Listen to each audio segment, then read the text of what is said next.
The Angry Chicken is a production of amove.tv. Check out Amove TV for more podcasts covering Blizzard games. And for more of Jocelyn's gaming podcasts, visit jossplays.com. The Angry Chicken is brought to you by our legendary patrons over at patreon.com/TAC.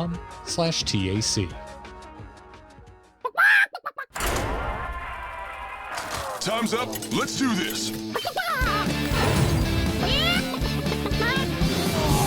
Legendary! You face Jaraxxus.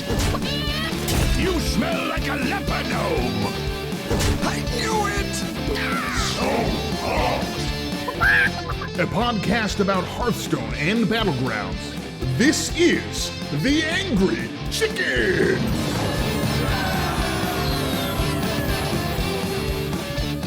Welcome back, everybody. This is indeed, as Ben Brode says in the intro there, TAC. I'm Garrett Weinzierl, here, as always, with Jocelyn Carney and Ridiculous Hat.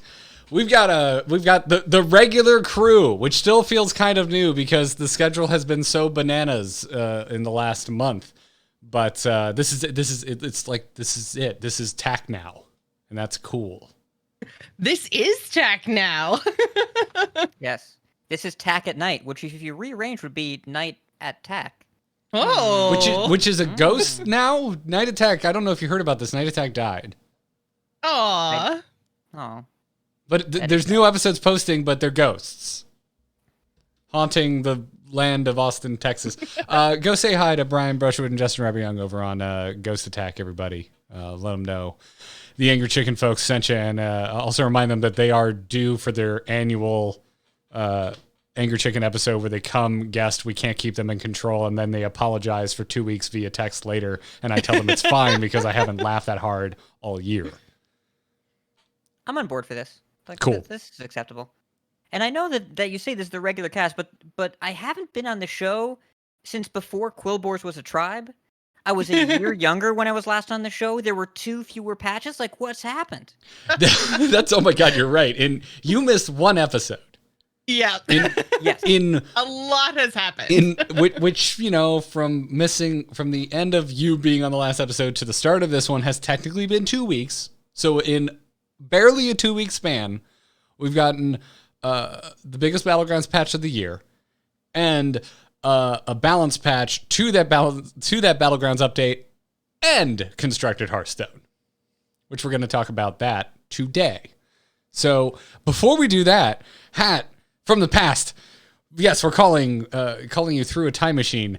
How did you feel about launch Quillboar? I played a bunch of BGs, and I thought it was fun, except the games where I died a bunch. But the games where I got to make the other people die a bunch were very enjoyable. I don't know.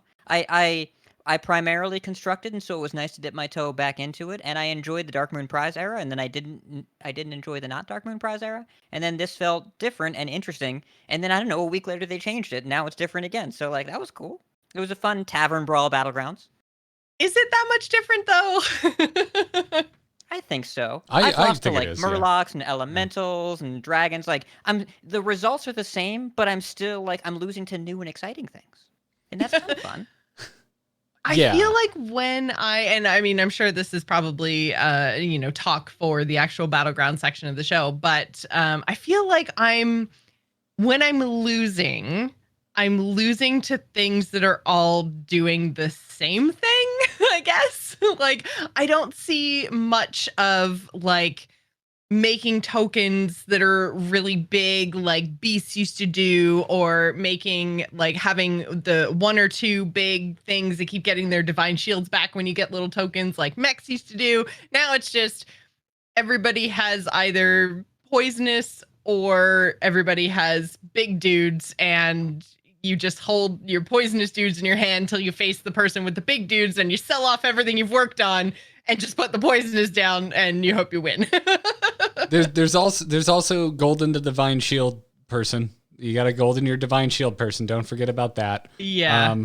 Also, like, I do want to point out, like, I can't remember the last time we were winning with divine shield resets on mech that didn't involve Cthulhu, which meant it was just big dudes who reset their divine shields.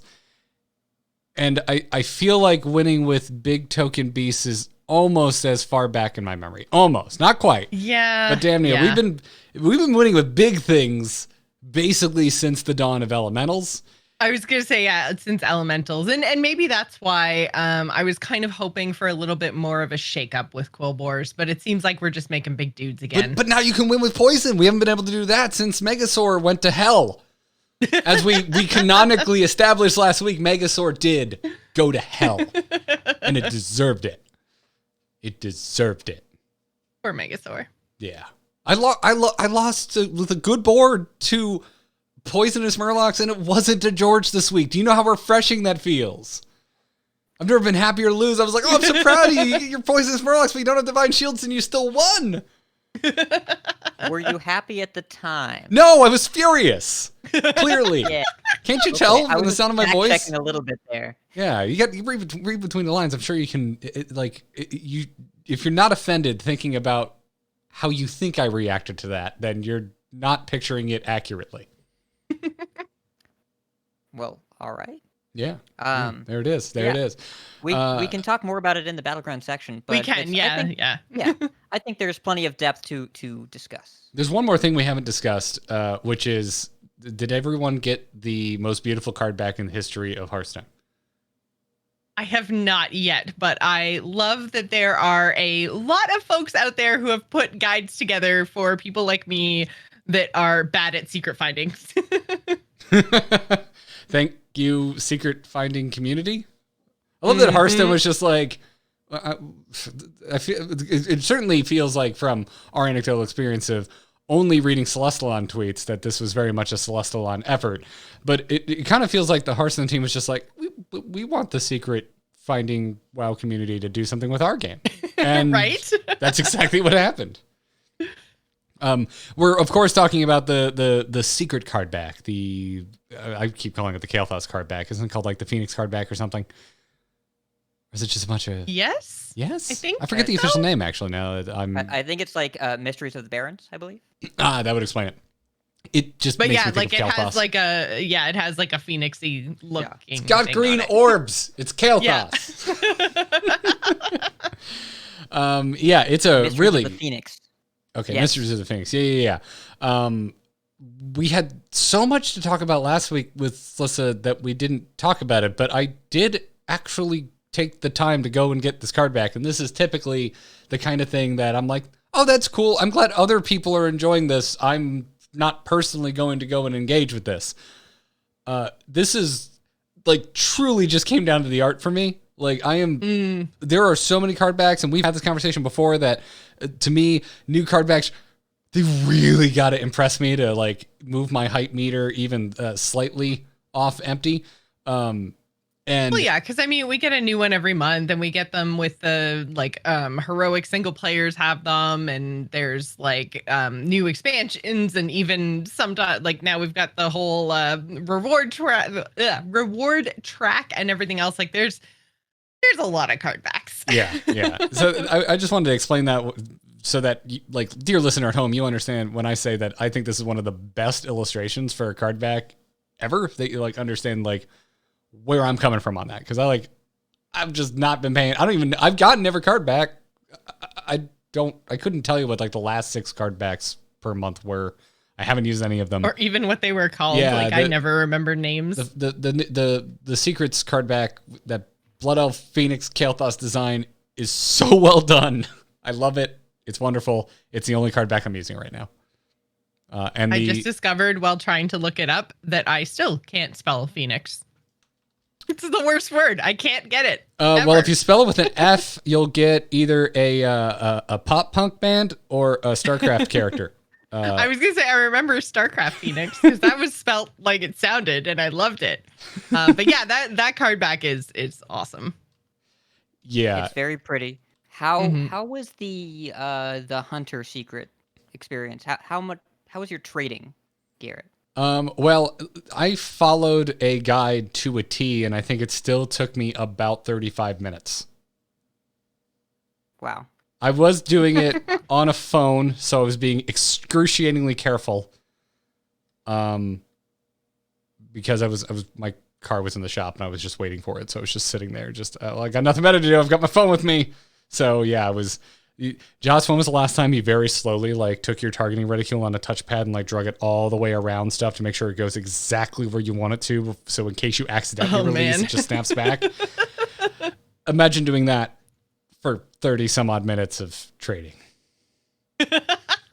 That's a lot. I feel like, so I haven't really like looked into it too much, but now I'm super intrigued and almost want to just like get the first like little secret bit to kind of like send me down that trail and like get the first answer so that I know I'm heading in the right direction, and then try to figure it out myself, because like, man, who solved, like, how do you even go about solving something that takes 30 plus minutes? I was just kind of breezing through some anecdotes about what the secret finding community had to do this. And I know at one point Sims were involved, and I was just like, cool, my God. I'm just going to follow excessive. these guides not blindly. excessive. Excessive is not the word.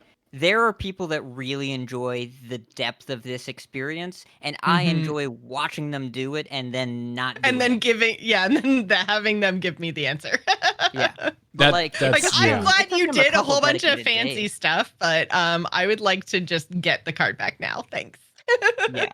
And there was true like worldwide collaboration here. I know there were groups from different countries that had solved each of the different puzzles. And then after that, Celestalon on Twitter posted his spreadsheets for putting them together. The Hunter one, I had to scroll on my phone. Like, that thing was bananas. Yeah. Okay, so Celestalon in the chat is saying the puzzles are not designed for any individual to be able to complete all of it.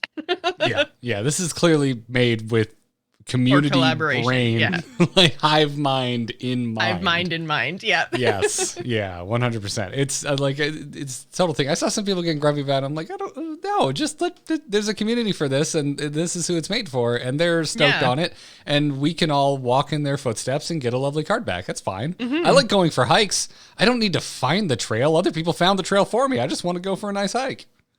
And if you're the kind of person that wants to blaze the trail, join the Discord. Like, they're all public communities. Like, get involved. Yeah. Listen, I've done that. I've almost been bitten by a water moccasin. I understand the dangers, and that's why I don't do it anymore. Yeah. And it was 3 days. Like, 3 days is not that long in the grand scheme of things. But look at how involved this was. The fact that this got solved so quickly kind of blew my mind. It's really impressive. That is a community that I am a tourist in. At most, and just find so damn entertaining and fascinating. So hats off to you, everybody. Thank you, because I love this card back, and I definitely would not have been able to get it without that community. So, remind me at some point. The guides are everywhere. I'm just gonna say this is off the cuff conversation about things we haven't talked about while Hat was out. So I don't have a link handy, but they're all over the place. Hearthstone Top Decks has one. I use one on Hearthpwn. I'm sure you can find whichever fan site you like. You know, if we were smart and good at branding, we would have one, but we don't. So there's that. We could call it like Follow the Chicken.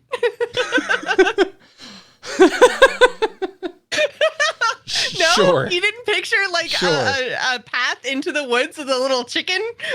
No, just me? Okay. That would be a chicken run. That would be a chicken run. It would be. Well, let's chicken run over to our Patreon and thank some new patrons that signed up to support our podcast before we get into this week's news and whatnot. Everyone over at patreon.com/TAC, thank you so much. You were the ones supporting us. And if you're out there listening, you're not a patron, and you've been thinking to yourself, boy, I've really loved those Angry Chicken Dorks. How do I support them? Well, the Patreon is the best way to do so. You can fund the show directly with however much works for you, and we very much appreciate everyone over there on the Patreon. So go check it out, get access to our Discord, ad-free version of the feed, as well as other perks. But this week, I'm actually gonna throw to Hat for this first thank you, because there's just no universe where I don't say, hey Hat, who's the first patron this week we're thanking? So we have 5 patrons to thank this week. By the way, if you don't hear your name, we still have a backlog of patrons. We really appreciate everybody's support. Thank you so much for that.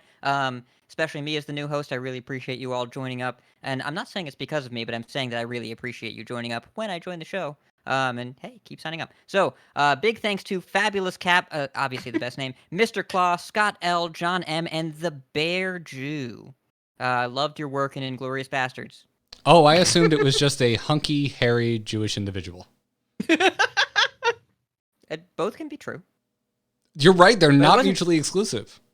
But also note, this doesn't say a bear Jew. It says the bear Jew, which was a titled character in the Quentin Tarantino movie, Inglourious Bastards. Played by Eli Roth.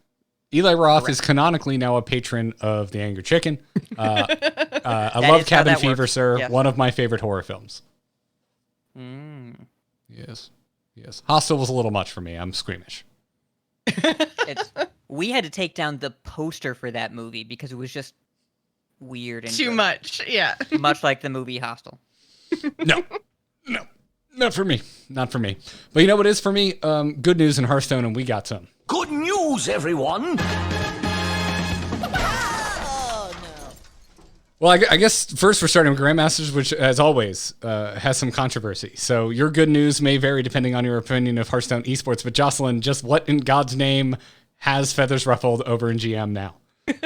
Well, okay, I was going to do like either this week or next week, just kind of an overview of what's been going on in GM because we're getting to the end. It's a different format this year, which means after 7 weeks of competition, then we're actually going to be getting relegations. There are no relegation playoffs. It's just by the end with your points total, bottom 4 people out. You're done. That's it, right? So I was more sound effects, please. I really enjoyed that. It's the kind of thing where I thought, like we check in. And then, of course, we had some controversy this week.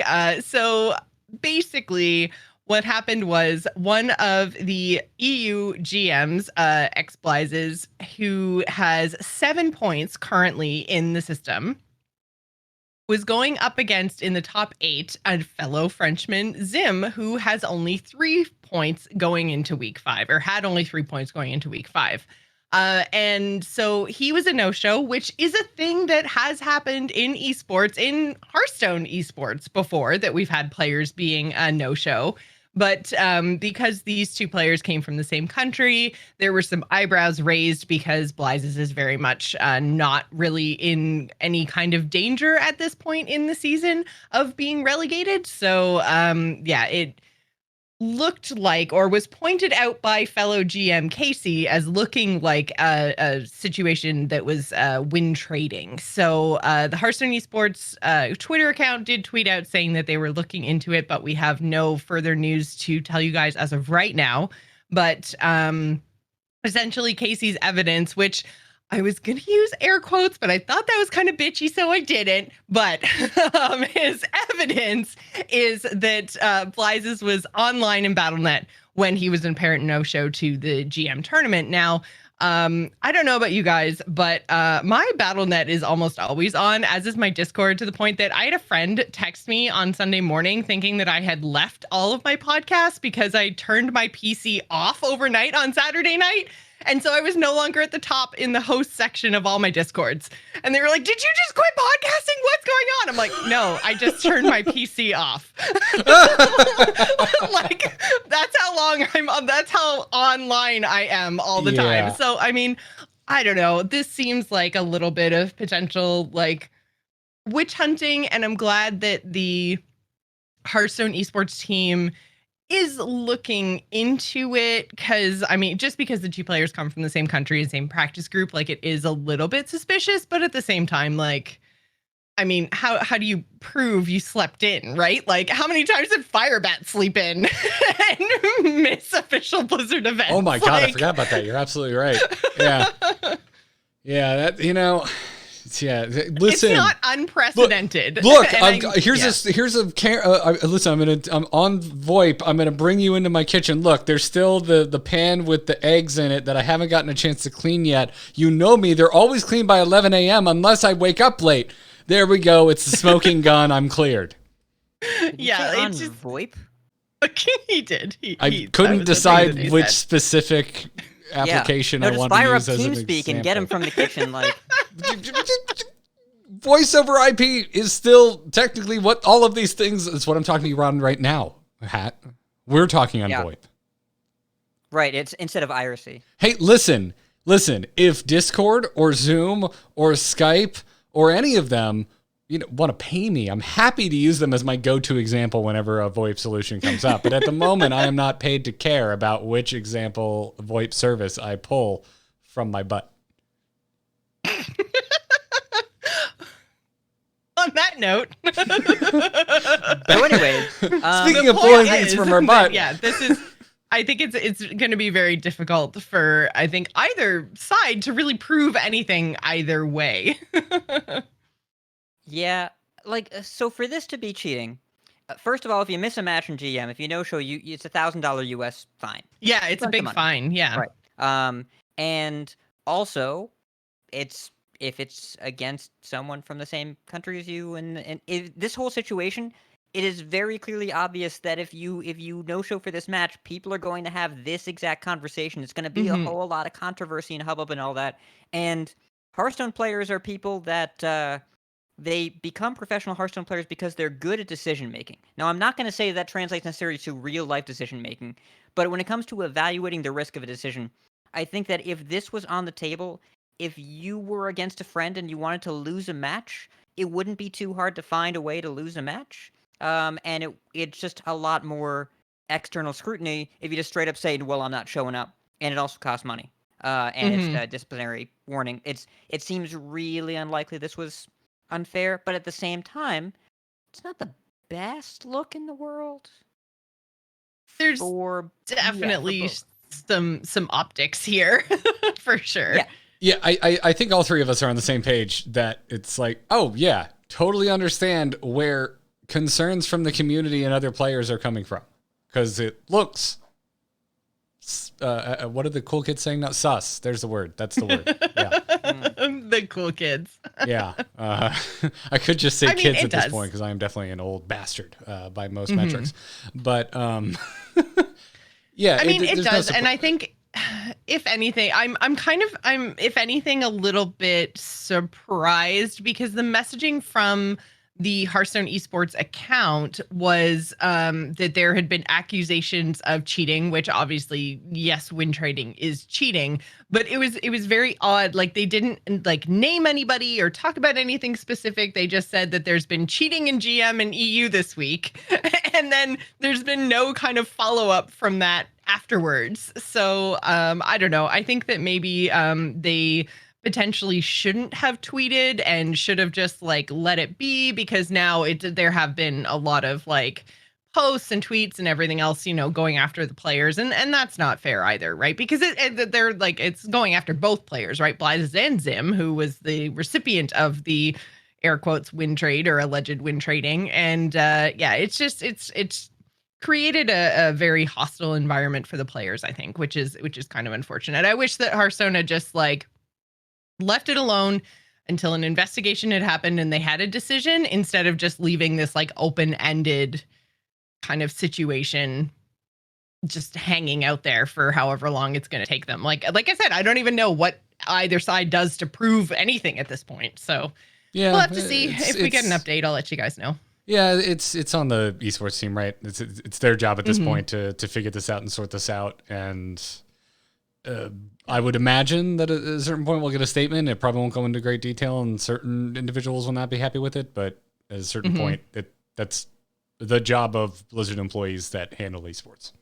Proxalot in the chat room saying they didn't specify EU. They didn't technically specify EU. That is correct. It was my mistake, but with the timing of when they tweeted it out, it couldn't have been NA. So it would have been either, and it was halfway through the EU matches. So it would have been either APAC or EU. So, but I mean, with the timing, everybody knew what they were talking about.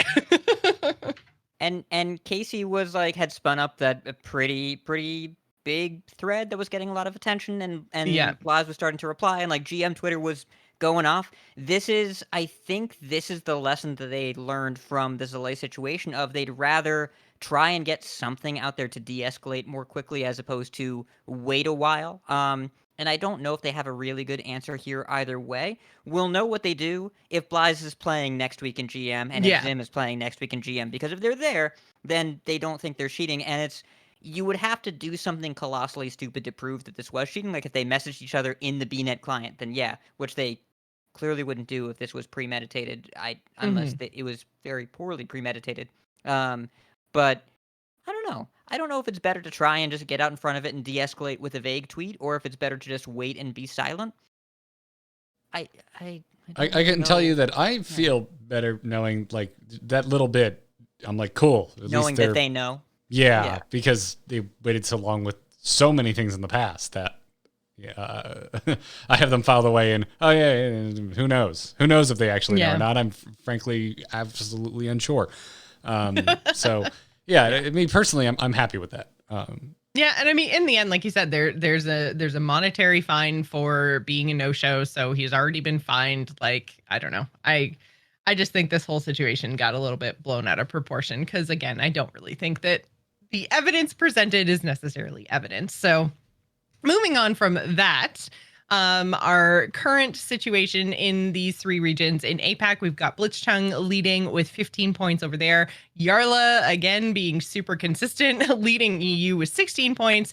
And No Hands Gamer over in Americas with 15 points. These guys have all just been so solid through this whole season. And I don't know about you guys. I've been watching a lot of GM this season because I've really enjoyed going from like format to format to format. I wasn't huge into specialist. I don't think a lot of people enjoyed the specialist weeks, but seeing Last Hero Standing again, I find the conversations that we get to have around like queue order to be really, really interesting. So much more so, like, I mean, Conquest, it doesn't matter. You got to win with everything, right? So Conquest just matters a little bit less. And I like the conversations that are able to be had about choices that they make. It just feels like there's more choices at more points during the match in Last Hero Standing. Yeah, I like the variety, and they're not trying some of the weirdo, super goofy formats they had last time of the bring 10 decks and then ban 6 or whatever. That was... Or the one where they had like the shielded conquest where you got to like protect a deck and then that was, which I mean I wouldn't mind that. I thought that was a half shielded? Decent. Yeah. I didn't mind shielded. I thought that was half decent. The bring every class in the game and ban one felt forced. Yeah. I guess I don't know, maybe not forced is right. It didn't feel like it added much because it felt, what's the word? Crappy. It felt crappy. It felt like it was a bad format. That was mostly my feeling about it, because you just ended up playing all the decks that weren't good enough to be a deck. Yeah. And it was I think that was like Ashes or whatever was a 4-set format. So like Shaman and Paladin could only play Murloc, so everyone had Bane deck Hungry Crabs. Like, no, just get rid of the Crabs format. We don't need Crabs. And then no one likes crabs. Which way do I? This is the open door of jokes. I don't know which one to go through. Too many options. Yeah. But yeah, that can go away. And I would like if they tried, like, I think Strike is awesome. But yeah, Shielded Conquest was all right. Shielded Conquest was the format that made the most ladder-ready decks right away, because it didn't look like normal Conquest decks, which are super weird, or standard LHS decks, which are even weirder because they're all for counter queuing.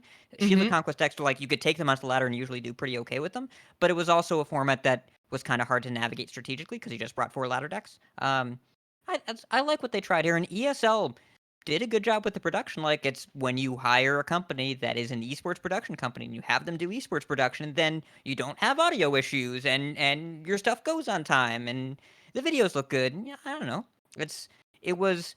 I didn't watch a ton of it, but what I did watch was well produced and consistent, and it was a pretty good season, all things considered.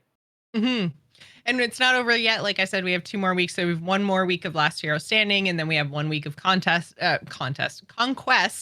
at which point we will be deciding who's going through the playoffs. 8 players from each region go through to the playoffs, and those happen in week 8. So it's coming up pretty quickly. This season of GM has seemed to go by pretty quickly. So we've got some notable people who are up for potential relegation. And remember, there's no playoff for relegation. It's just bottom 4 are out. So currently in APAC, Tom 60229 and Tyler, who are 2 pretty big name players that we've talked about a lot on the show in the past, are both in the bottom 4 as of right now, as well as Bunny Hopper over on EU. He is currently in the bottom 4 as well. And Killing All Day and Impact over on the America side are, again, names you guys have probably heard us talk about. So if you want full standings, we do have links in the show notes. And yeah, let us know what formats you like. And, you guys can always talk to me in the Discord if there's anyone else watching GM. I'm still sitting there. I love esports. So yeah, if anyone wants to actually have these conversations and not have me like shoehorn this crap into the show, then you can talk to me over on Discord too. Fascinating. You really sold us on that. I know.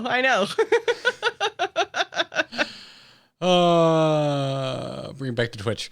Let's. Well, yeah. That's a whole other conversation. Let's take a second and thank this week's sponsor before we get into the big meat of today's episode, which is going to be talking about the patch and our experiences with it in the live game.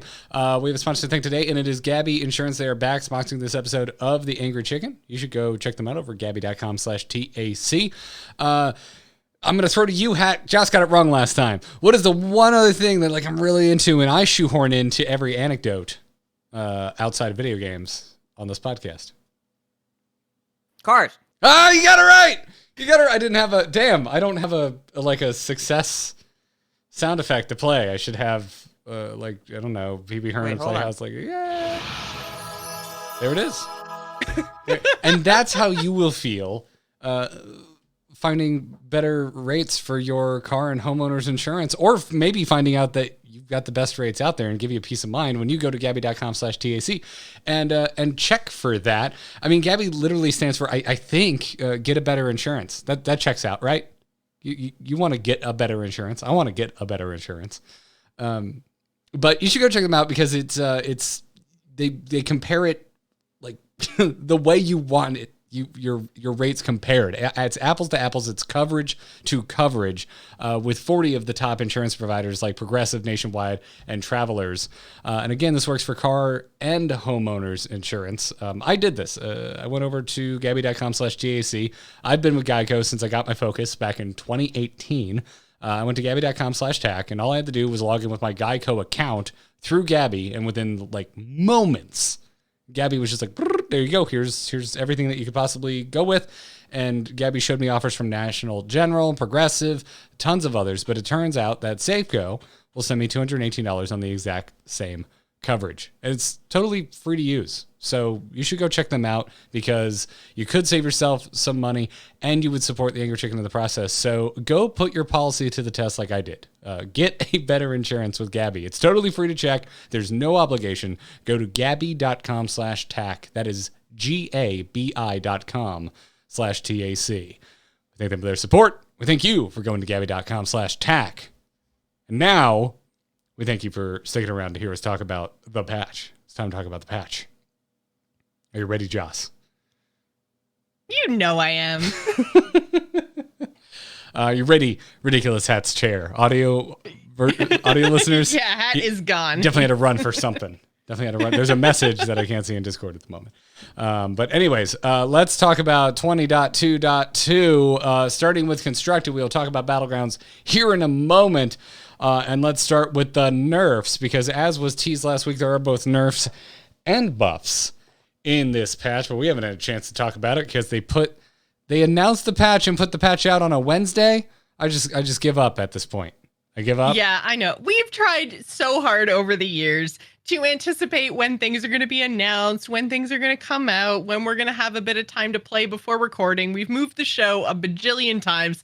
They're unpredictable. I give up. Table flip. I'm done. Yep. Which is good. People can now contact. Fun fact. What was that? I have a fun fact. What's the fun fact? Ooh. So this is only the third ever client patch on a Wednesday. The third ever of all time. There was also a server patch for the Demon Hunter Bad Dream was on the server side on Wednesday and then client side on Thursday. But otherwise, it was all the way back in 14.2.2, which was a few years back. And then 13.0.3 were the only other Wednesday patches in the game's history. So it was unpredictable of them to patch on a Wednesday, and even less predictable for them to release the patch notes like 2 hours before the patch. They never do that. Right? Sometimes it is absurdly close still, like even a day, and yeah, like I realize I'm as biased as possible, but could we please get some lead time on patches?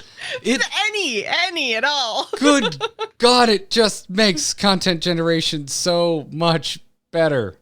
Please and thank you. I understand something. It's an imperfect system. Sometimes things maybe it's come the up, 11th hour and they're like, no, I refuse. Someone is like, I guess they're still working remotely, but someone is like chained themselves to the door to the room where they press the button to make changes. They're like, no, I refuse to let you nerf refreshing spring water. You know, sometimes you got to get the bolt cutters out to get Alec out of the way so that you can nerf refreshing spring water. I understand that it happens sometimes, but still, humble request, please patch notes before release day. But they totally had to delay this because they went 8 days from BG Tribe release to BG or minion type release to BG minion type patching. They totally delayed the patch notes a little bit here just to make sure they could get that all out the door at once. I'm glad they moved that fast because another weekend of Quillbores would have been would have dramatically lowered interest in the mode. But the beginning of the week, people lost their damn minds on social media waiting for those patch notes. Tuesday was a rough day. Insane! Oh my god! People were losing their minds. Alec had to come out and say, patch notes coming tomorrow with the patch. Like, he had to say it. It was 1:01 p.m. Eastern. People were like, where are patch notes? Where are they? And it's... Don't you know you owe us patch notes at noon on Tuesday? You just made me realize, like, all the times I've been crabby about, like... constant neediness and self-righteousness from gaming communities, like Reddit and forums and just the connectivity that is modern day being a part of a gaming community. We're just constantly the crowd waiting for the band to come on stage.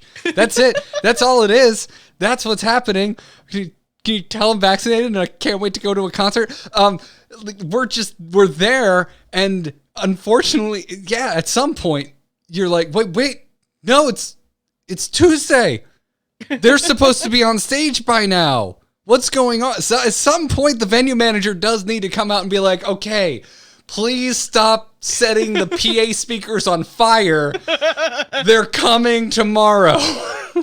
This is a labored analogy, but I like the energy you've put into it. Okay, clicked. It clicked for me. I know this is personal. I hope everyone enjoyed the journey we just went on.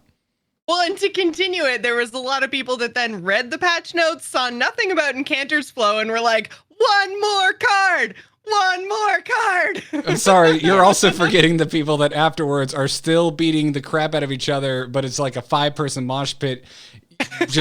And the person getting spin kicked in the head by the hardcore dude that's trying too hard is named Ticketus. I've lost track of this metaphor, but now I also want to go to a concert. Yeah, it's 2 more cards, by the way. They come out, they play that one song that you thought they were going to close with, and then they play the deep cut, and that's what they really end on, and yeah, it's Ticketus. I don't know. We're done with this anecdote. Yeah. Let's talk about the nerfs. Let's talk about what actually got changed. Spoiler alert, not Ticketus. Refreshing Spring Water went up 1 mana from 4 to 5. First Day of School went from 0 to 1 mana, but now gives 3 1-cost minions. Hysteria went from 3 mana to 4 mana.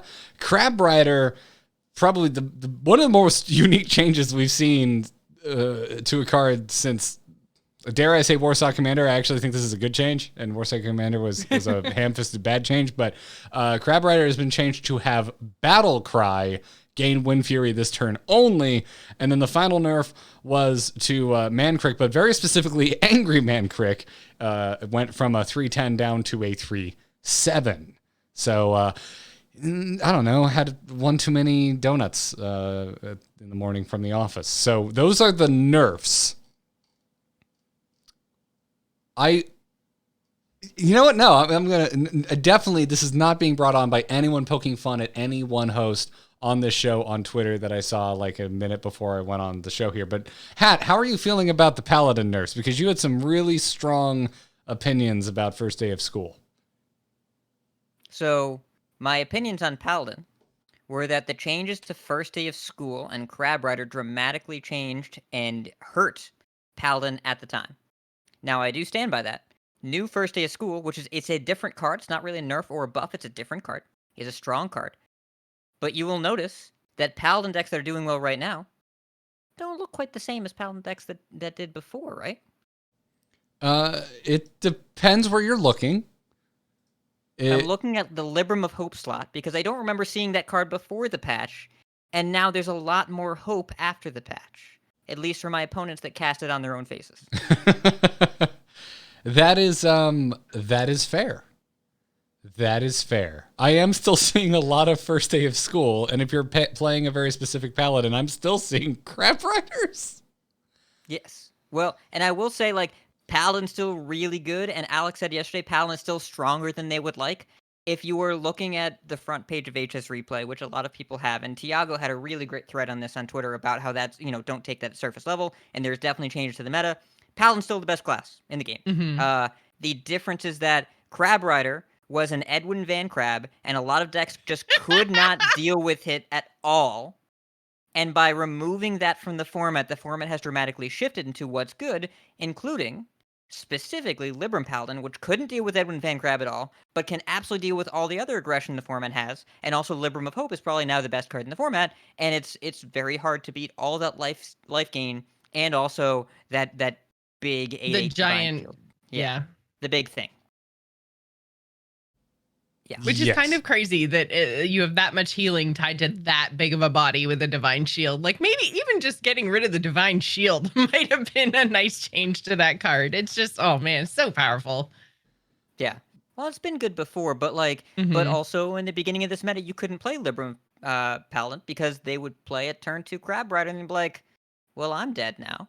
And that was it. And so that change by itself really significantly impacted the format, but Paladin's still really strong. You can still also play Secret Paladin. It's the deck that you were enjoying and winning with, Garrett, the aggro buff Paladin. That's really the one that's kind of been wiped off the face of the earth. It has. I played a few games with it today just for the hell of it, and I did pretty well, but I don't think that's indicative of anything. It's completely anecdotal. It's indicative of your play skill. Sorry, what was that? It's indicative of your skill. Yeah. They can nerf the deck and you still win. It must be you. It makes me think, I know it's anecdotal, but it does make me think that like maybe there's still hope for it, because the amount of games I won when I never drew Crab Rider, it's notable. Like, you just need things to stick, and I mean, hell, keep Crab Rider in, why not? It might stick. It's fine. I just won't have Wind Fury. But yeah, it's not what I've been playing. I have gone back to like a more traditional secret Libram Paladin. Which I gotta say I don't like as much, but I'm going to protect myself and say, listeners, I'm not an evil person. I didn't like aggro buff Paladin for winning with Crab Rider. It was just nice when I did. Well, yeah, it wasn't why you were playing the deck, but you didn't take the Crab Riders out of the deck, and you didn't say no when you got to play it on turn 2 and then cast a little Bufferooni. Cast a little Bufferooni. How many? I'm feeling a little targeted, so I am going to ask you: how many years were you able to win games with Edwin? The Fifth Amendment protects me in this country, Garrett. I am not required to disclose my answer to that. Also, I will point out, I repeatedly begged for Edwin to get nerfed, and then they printed Foxy Fraud, and I'm like, all right, well, I'm going to enjoy this while I can, because this isn't going to last very long. Yeah, I would also like to point out that technically, as the leader of, oh wait, no, never mind. Nope, that's Defias, not SI7. I was going to say there's no 5th and 7 SI7, but that's a bad joke because I'm getting my rogues confused. Yeah, very classist sneaky. stuff. It happens a lot. Yeah, I'm sorry. But anyways, but Paladin's still good, but it's a different kind of Paladin. That's the thing, is that a lot of the composition of this meta doesn't look dramatically different, but the way the matches play out feels pretty different. The meta did slow down a little, but also not in the kind of slow where you can now like play more Warlock. And in fact, for some reason, even though they only nudged one half Warlock card, the play rate of Warlock has gone way down. I guess because people want an excuse to play something else. It's very interesting to me how everything has developed from these small nudges. Yeah, I'm still, because I've been playing a good amount of Battlegrounds, because I'm rather enjoying it now. Not as high as I would like to be. I'm usually, nice and settled in Diamond at this point. I'm not there yet, so I'm still just like wanting my ladder grind deck. And I will say I'm bored with that, because the answer seems to still be Paladin. And I can't believe I'm saying this, bored with Paladin. Well, Paladin has been pretty powerful for like 3 expansions now. So in one form or another, It was kind of, I guess, probably Ashes the last time that Paladin was lower. And that was mostly just because, like, Demon Hunter was just so high. Well, and they hadn't printed the Librams yet, which were that's when absolutely the Librams. defining thing. That's when Or were Librams they in came out. Ashes? Is in Were they Ashes, in yeah. Ashes? Did I misremember? Yeah, Cerebro, but weren't they're playing Librams and Ashes. yeah. Huh. We were just all playing. Well, you all were just playing Demon Hunter. I was just boycotting the game. Hey! I wasn't playing Demon I was Hunter. playing some Risky Skipper Warrior deck. Those were fun too. I think I was playing Battlegrounds. If I'm being honest, back then, Okay, also good answer. I was not enjoying Wow, the Librams Hearthstone did last come year. out in Ashes. Yeah. How about that? So yeah, they were there, Yeah. but just we weren't really playing them too much. But then kind of Scholomance came out, and we were just all about Librams or all about Paladin in some form or another. And that's just kind of carried through, and it is feeling a little bit old at this point, because they just have been on top for so long.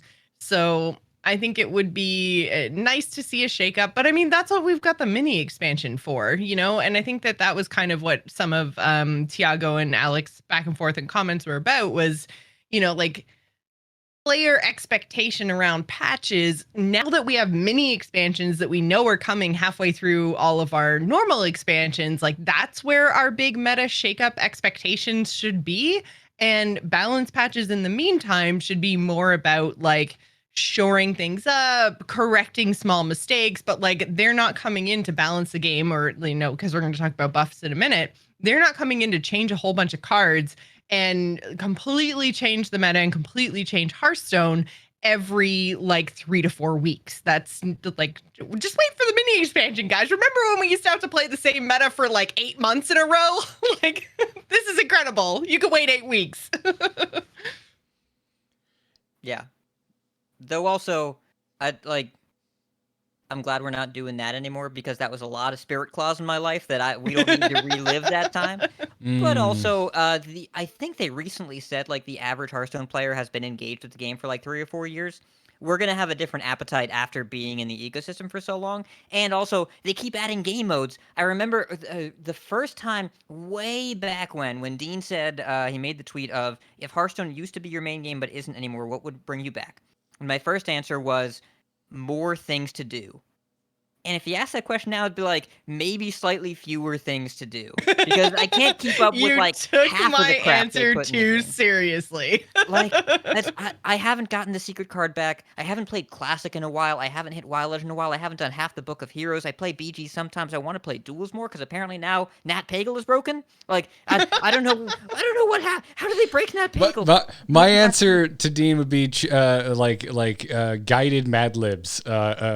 Grumpy, limited. Make a statement out of grumpy and limited, and that's my answer to that old Dean question. So Grumpy Limited is just you playing Arena? No, it's the reason I don't play Arena. That's the internal name for Arena.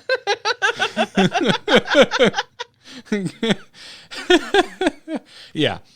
Anyway, I wanted to bring that personal anecdote about Paladin, because to me, I think it kind of speaks to, I think, the general vibe from the community about this patch, because everyone's seems at best kind of unenthused and at worst kind of angry about this patch, thinking it didn't take things far enough. Which is why I really liked that Alec got in on Tiago's Twitter thread, basically saying, hey, you know, yeah, Shaman's maybe not in the best place, but a lot of the buffs were to kind of tee these classes up for what's coming down the pipeline, which makes me happy to hear. And then I read between the lines and go, that must have been something that came about after the launch of this expansion. Certain classes haven't landed where they thought they were going to with the designs that they have in the pipeline. And so that's why we're getting it now, why we're getting these buffs now and not back when the standard year rolled over. Because otherwise, why wouldn't you just go ahead and shore those cards up then as opposed to now? So, yeah, I'd like, because at this patch overall, when it comes to constructed, I don't look at anything and go, no, I don't disagree with these changes. I think everything that got nerfed or if, as you technically put it, Hat First Day, which became a new card. That's a rework. I think and they that card, needed like, it's in Libram Paladin, that feels better now because you're slower, so you want the extra bodies, and you have a much bigger chance of finding a Penflinger. It's a good point, right? It's not one of these. We're going to be free of Penflinger, and we're not free of him anymore. We are not, but like at least Penflinger is very specific in its use case now, and it's not like the ultimate flex card, right? Mm-hmm. I'm a loser less frequently now, so like I'm all about that. Yeah, I'm still a loser the same amount, but nobody's pointing it out. I'm a loser, baby, so why don't you fling me? Yeah. Do you want to know how old that song is, Garrett? Do you want to know how old that song is? It doesn't matter. Everything I listen to that isn't Post Malone is ancient. 1994. Oh my God. 27 years old. Oof. Good year. Dookie came I heard out that song year. on the radio. Yeah. Yes. Yeah, it's a good year. I still remember that song on the radio because the radio plays the same shit I was listening to when I worked in a kitchen when I was a teenager. But so anyways, to challenge one thing you said, I don't think I'm the only person, but I will say this. The limiting factor on Hearthstone right now for me is how much time I have in a day. I want to play more than I can. I still am digging Constructed. I'm enjoying Constructed. I think that it's fun right now. I think it's interesting. The difference is I love the gameplay. I don't scroll lists of decks and see any that jump out at me all that quickly, and that's the thing that I feel is definitely missing from this expansion. It's a lot of classic archetypes and a lot of things that we've seen before in different forms, but similar archetypes. So I'm not. I think you really you hit my feelings, that nail on the head there, because I have the same problem right now. Is I keep looking at stuff and I'm like, I don't really feel like playing that. I feel like I've played a lot of that with every class and every deck, and I'm just like, man, there's got to be something else, right? It's to get you through this. Yeah. baby. Now we're singing a different 90s song. But okay, there is one class and deck that I think is really fun that I know you haven't tried. You're going to say some stupid demon hunter something, and I'm just going to cry. They're only a year old, Hat. Of course their stuff is new. But their stuff is balanced. Even demon hunters. Yeah. But their stuff is balanced. And yeah, you're absolutely right. Death Rattle is a very new archetype to the very new, relatively speaking, class. Yeah. And one of their cards was buffed, which is quite the segue to scroll down further this page here. How many do you need to put in the grave while laughing before you're ready to play it yourself? It'll never happen, Garrett. They don't exist to me. It has been like a year of me going, oh, good, a demon hunter. I can't wait to destroy you. Like, just. But you're still seeing them see play, so my mission's not done yet. Okay, but you like, all right, it has Hunter in the name, and it's Death Rattles. This is like 90% of things you have enjoyed in the past. All I need to add in is what, like Freeze and Mage, and then we're there.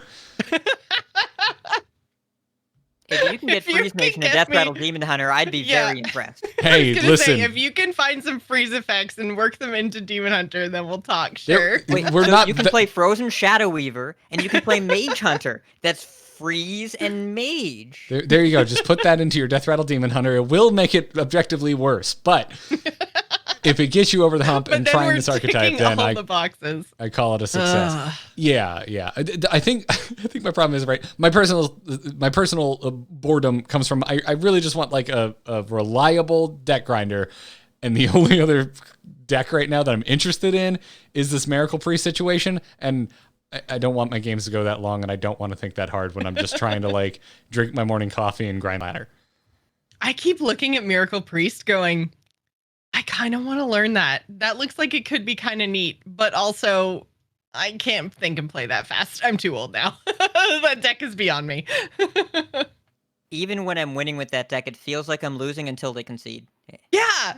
And then you're just like, okay, that's awesome. I call it the treadmill effect. Is any sort of cardio. It's just like I know I should be doing this, but I'm exhausted. Everything hurts, and my body's telling me I'm going to die.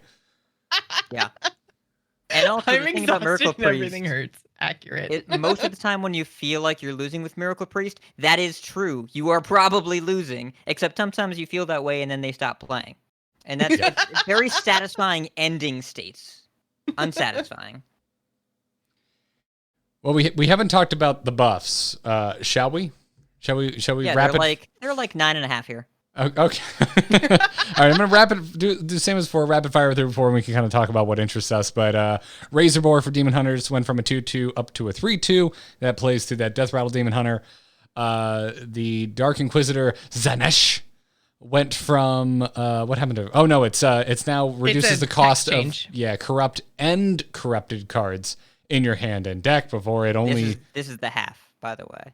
Yeah. It's used to only do corrupt cards. Now it's good. It should have done. It's a legendary card. This is how it should have worked, in my opinion. I like this change. The change I am, of course, the most excited for. Unbound Elemental went from a 2/4 to a 3/4.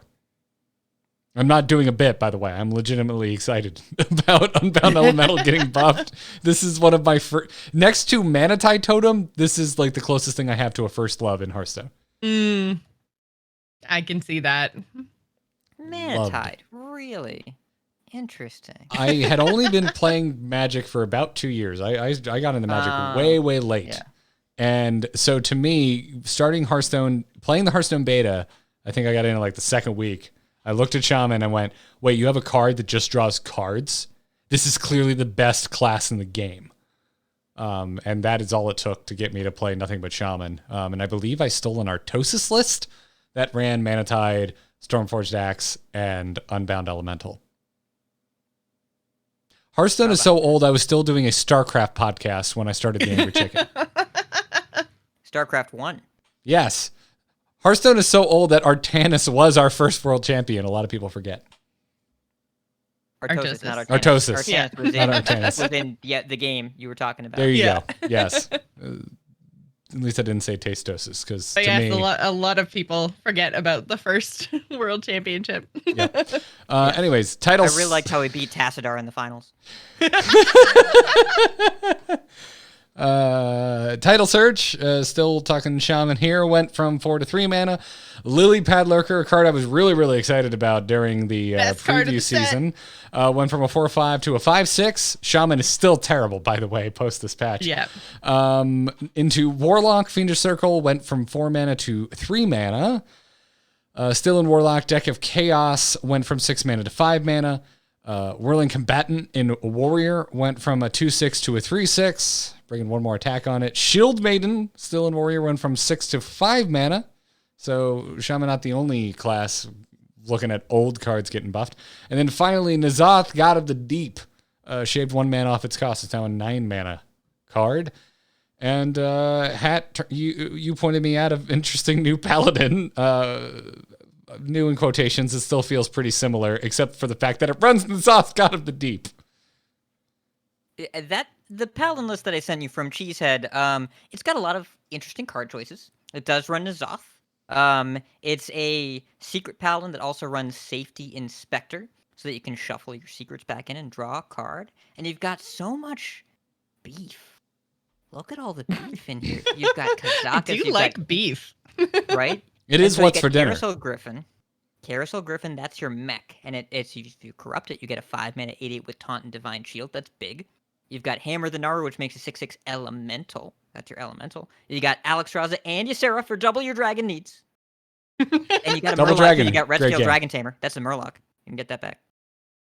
And then Venomous Scorpion's a beast. You get back, just in case that wasn't enough, you get a 1/3 poison free of charge. It's there's a lot going on here. And you just get to play like giant crap all game. I don't know. It's fun. I like it. Yeah, and yet I still started my game with First Day of School and Night of Anointment in my hand and went, is it different? And the longer the game goes, the more you realize, oh, this is quite different. This is quite different. Yes. Is anyone else tired of Venomous Scorpid? Yeah, a little bit. I feel like it hasn't been ubiquitous for long, but it feels like it's been longer than it actually has been. That I've been watching this card come down on both sides of the board. I can't wait for that's next always going to expansion. be. Sorry, go ahead, Hat. No, you go ahead. I was just going to say that's always going to be the problem when you've got neutral cards, right? Is that if they're too good and they're too relevant in the meta, you're going to see them find their way into every deck. It's the same with weapon hate, and I mean the crabs way back in the day. But like Venomous Scorpion is not a card that is strong enough to see play in a 5-set or 6-set meta. Like that's not a card that you would see if that was around in Scholomance. People like, nice 1/3, kill you. And I imagine that as we get more relevant class cards, both in the mini set and in the next expansion, that the neutrals that we're seeing right now will get outclassed pretty quickly, which I think is probably the design. And you can fall back on Scorpid if you need to, if your deck isn't quite finished, or you're reaching a little bit, or you want the value. And like it's kind of nice that the body is matters. But as removal gets better and weapons get better, I bet that it'll fall out of lists in a couple months. But that's a long time from now. Yeah. So, with other than the mention of this paladin list, which I'll remind me to add to the notes here, was there any other card in the buffs that has made a splash besides N'Zoth? Tidal Surge actually makes quite a splash. It's very moist. There's a lot of water involved. Okay. While I commend your joke, you put me in a weird position because now I want to commend your jokiness, but I also want to slap back down with, but you'd have to play Shaman, and you can't play Shaman right now if your goal is to win. That's true. And it depends really what your goals are when you're looking at this patch. I do think the meta is different, mostly because specifically Crab Rider's Change has really adjusted what your early game has to look like. Because before, if you could not deal with a Crab Rider on turn 2 that would then be buffed, then you would just die. And so you had to play a deck that could deal with that. You don't have to do that right now, so there's definitely a lot of different options available. And now your defining factor is, what do I do about a Libram of Hope? Now, it's the same class most of the time for both of those, but you have to have an answer for Libram of Hope, but that's much later in the game. You can do other stuff in the mid-game. The most relevant changes to Standard from these are really only a couple of them: Razorboar and N'Zoth. There are a couple Control Warrior decks that are playing Shield Maiden cards very good. A lot of these cards are good, they just don't have decks. But you don't want these to make decks, because if you have a deck that's not good enough, and you say, okay, we're going to buff some specific cards until those decks are good enough, well, then it's like in Canter's Flow. Either you draw the really busted card and you win, or you don't and you lose. That's not better. It's not an improvement. And a lot of these cards are good enough just in decks that aren't. Fiendish Circle, it's in top 300 America's Legend this week. I have killed people on turn 5 with a Shaman.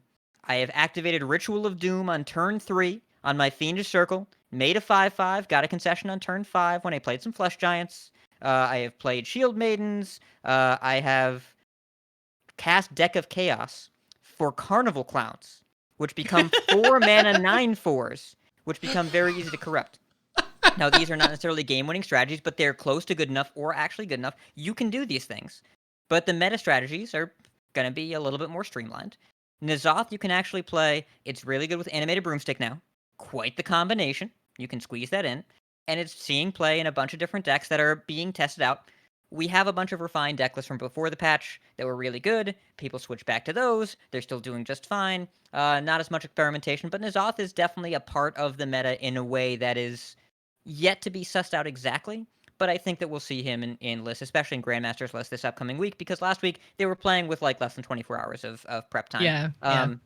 And then Death Rattle Demon Hunter, like that's a thing now. That is a real thing. It was getting close to being a real deck even before the Razorboar buff. And again, most importantly, Fast Paladin went away. Slow Paladin still kind of a problem, but Fast Paladin was the real issue, and that's shrunk a lot. So you can play Death Rattle Demon Hunter now, and Razorboar is an annoying threat. And the nesting doll thing that Death Rattle Demon Hunter does, where when you kill their thing, it's not dead, makes it really hard for control decks to keep up. There's definitely something going on there, and then you still top it at Illidar Inquisitor, which is quite the card. I've yet to run into one post-patch, but having run into enough pre-patch, I fear the nesting doll. Yeah. And also, N'Zoth brings back You guys Illidari are- Inquisitor, and you can hero power with the 1 mana left over, and go face. I'm just throwing that out there. I'm just mentioning that. Do with that info what you will. You guys are, man, you're talking me into playing this deck, and I hate it a little bit because I literally have like 4 Demon Hunter games ever in the history of my account. And I looked at it and I'm like, I haven't even leveled it up yet. That's how little I've played it. It's still like level 20 or whatever it starts at. And I'm like, it's your next mountain to climb. I know. Listen, I'm not Okay. currently, we'll see what happens next week. I'm not currently playing Death Rattle Demon Hunter, but knowing the types of decks that you have historically taken a shine to, I think Death Rattle Demon Hunter checks a lot of the boxes. I That's know all I'm it saying. does. And the more I hear you guys talk about it, I'm like, I think I might like this. Who am I? Okay. Oh It's no, not I might quite- like this is I'm sorry, I've been on anecdote fire. I started listening. Analogy. I'm not ready for this. No, I was just gonna say emotionally prepared. it came up on the morning stream this morning, so it's in my mind. I started listening to Post Malone ironically, and then found myself loving his music. So it was like, oh no, I like an artist who has used auto-tune. Oh God, what you're saying is, oh no, I might enjoy this experience. That's wonderful. That is the best case scenario for literally every unknown in this life. I know. Like, chat rooms are giving me a new one right now too, and I deserve it. It just, man. It's not about deserving. It's a hurdle. We want It's a you to hurdle. find happiness. Listen, it's just you take a little bit of Savannah Highmane and you take a little bit of Pirate Warrior and you mash them together and you Which see I where you end up. loved. Both of those things. Okay, so what we have to do is we have to co-op this when you're drunk enough to think the cards are red, and we'll be fine. Not a terrible strategy. And then I wake up the next morning and roll over. Oh, you were a demon hunter? Oh. You wake up and you're holding a skull of Gul'dan. What did I do? No. And then you wake up in an alternate timeline. Speaking of being drunk enough, I was just delivered an old fashioned. Aw, jealous. Oh, Wake okay. up and you have golden Illidan. Oh my god. Never. Golden Arana. Golden Arana. But yeah, so overall, I think they made some good changes. I'm stoked on Lily Pad Lurker. I just want to see it play because it is my favorite art from this set. I love that little adorable frog that's stuck in the middle of the elemental. It's the cutest card in the set. It's perfect. And I played with that card now. He big. 5/6 is 5/6 is like, a lot. 5/6 for a Vile Spine Hexer like is enormous. And so there's going to be a point where they print enough elementals that we can justify playing Elemental Shaman. And then you'll play this on curve and be like, this doesn't feel fair. I hex their thing and this guy is enormous. I can't wait. I want that to be if any prickliness today is really stemming from that. Like I saw these shaman buffs and I got excited and it's not even close to enough. But Alex's tweet really gives me hope. I think I might just be a bit of an Alec fanboy at this point. I don't know. I just kind of trust the man. I mean, who isn't? We have meetings. Like you join the club. Okay. All right. Cool. Is there? It's the last episode of Coin Concede was titled "Follow Alex Twitter." Like that is the I breaking saw source for that. Hearthstone news now.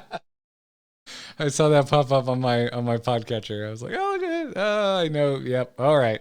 I know where this episode's gonna go. But yeah, I think if you're interested in more thoughts, definitely do go and follow Alec over on Twitter, and also go and check out Tiago's Twitter thread on just kind of usage of stats, usage of HS replay stats in general, and yeah, go and check out those. We have links in our show notes. But guys, we got some Battlegrounds changes to talk about too. Did you just segue the show? That's my job. Yeah, How I sure dare did. you? Great job. I was drinking. I know.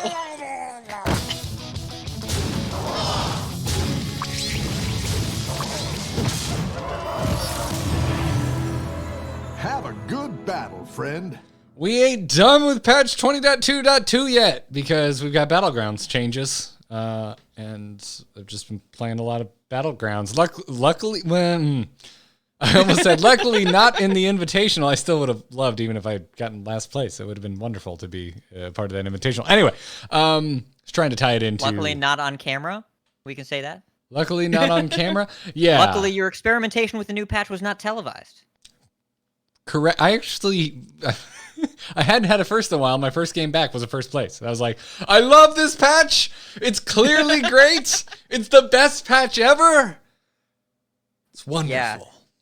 Our internal show host Discord, which I can say because I'm hosting the show now, is you could tell our initial Rorschach test of this patch was based on the first 3 games, and Joss was like, oh yeah, I don't mean to call you out, Joss. I don't. No, go ahead, call me out. I think this illustrates very clearly the feelings that come with any new experience is based on the immediate impression, and just like I fit in 3 Battlegrounds in my lunch break, I'm like, wow, that's fast. Oh wait a minute.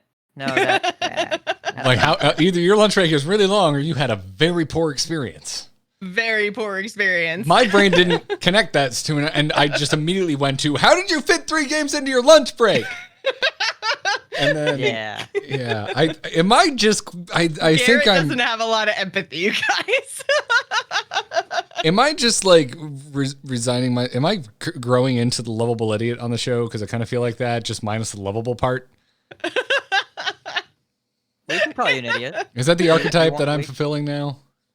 It wasn't too bad, honestly. It was the kind of thing where I had a few games of Battlegrounds, and I think that was actually the day after the patch had come out because I had played the previous evening as well, and I still felt like, and I think this is stemming more so from the fact that Quillboars are in every lobby right now, which I think is the thing I have a bigger problem with than the Quillboars themselves, because it makes my lobbies feel very samey. So when I get down to the last few people left in the lobby, the warbands are kind of predictable. And you see so much of Quillboars, and it's the new thing, and people are forcing Quillboars. So then, it has a lot of like sameness feel, and you don't get the variety that you do, before they put a new minion type into the Battlegrounds. So I think that was more where stuff was coming from, is it felt like either you were using Quillboars, or not even necessarily Quillboars themselves, but like 1 or 2 Quillboars with their blood gem synergies alongside a couple of amalgams, and maybe like a cleaver, whether that was mechs or beasts, depending on what was in your lobby. And it's like everyone was kind of doing the same sort of thing. And I think we've had this situation in Battlegrounds before. And Quillboars were just, crazy powerful when they came out. I'm glad that they saw some nerfs, some changes, but and quicker than elementals. Yeah, much quicker. Absolutely. I just felt like post-patch, it wasn't as varied. Now, I haven't played Battlegrounds in a couple of days, so maybe now that things have kind of settled out after the patch, that maybe we will see some different strategies. But for me, I got a little bit put off, which is why I was like dipping my toe back in Constructed again, which is still nice that we have I have 2 modes. Everyone else probably has more modes, but I have 2 things that I like to be competitive in and know what's going on, and I can kind of go back and forth. So yeah, I haven't gone back again after a couple days off Battlegrounds. Yeah, I don't really want to rapid fire run through all of these changes because I think there's too many for it to be useful. I would assume the majority of our listeners have seen these changes. If we talk about any one change in particular, we'll call out the change that was made. But I would like to just kind of have a talk about where it was and where it has ended up. Because I don't think you're wrong at all, Joss. I mean, we got into it a little bit last week with Slissa, when we weren't just having our minds blown by wonderful knowledge that led me to even more wins. I did really well. I think overall I only had like single-digit sub 4th place finishes in the first week with Quillboars. Not that I play a ton. I'm not a full-time streamer or anything, but I played more than my average share of Battlegrounds games. Mm-hmm. And so, coming in under 10 sub 4th places that's a good week. That feels good. I feel like a champion at the end of that week. I listened to that episode because I don't get to listen to New Angry Chickens all that often anymore. And, that's Lissa. She's good at Battlegrounds. She is. That game. Yeah. I think she's got some, she's got a chance. She could go far. You know, my favorite esports team in the history of esports should probably pick her up. The only esports team I own a hoodie that have from. Already happened. Yeah, the only esports team I own a hoodie from, and that hoodie's pretty grody because I've owned it since Wings of Liberty. Yikes. Yeah. Yeah. Listeners, we're doing a bit, like Josh said. Go Team Liquid. Yeah. Go Team Liquid. But yeah, I mean, in general, some of the earlier stuff very much like got health or attack or both changed, decreased. And so it kind of weakened them in the beginning because they were just, when they first came out, they were strong all the way through, right? Like there was kind of like no point in the game where your options were bad with Quillbore. Like we talked with Slissa that maybe 5 drops were the point where they were the weakest, but then it was just kind of like, you just go to 5 and triple to 6 and then you're fine. And then you can kind of pick up those 5s that you got to go with the pieces that you picked up from tier 6 and it wasn't weak by any stretch of the imagination. So they did get a little bit weaker kind of in the early / mid game, which is good, but not too much weaker. And blood gems in general, which did not see a change. We saw changes to all the minions, but the core of how blood gems are and how they work wasn't actually changed at all. So all of that still works. Blood gems still work on every tribe and everything else. So, I mean, that's all still the same. It was just changes to minions for the most part. Yeah, I really like, I think we mentioned this last week, or I mentioned this last week, that I'm pretty sure Quillbore is like my favorite tribe design in the history of the game mode. And I stand by that. And I think a lot of that comes down to, it's really, I think, the design of blood gems and blood gem synergistic minions is probably my favorite thing to happen to Battlegrounds in a while. It's just kind of my overall favorite design because, when LEs came, it's Elemental's impact and Pirate's impact on the Menagerie game was really freaking minor. Like really, really minor. When you think about how Menagerie played into Elementals or Pirates, I really just think about, eventually I want a Poisonous Amalgam to add to my Elemental or my Pirates board, not because it's actually playing. I'm not thinking of a Menagerie board that utilizes those tribes very well. But Quillbore just this is a whole new standard of kind of elevating and really playing to Menagerie's strengths.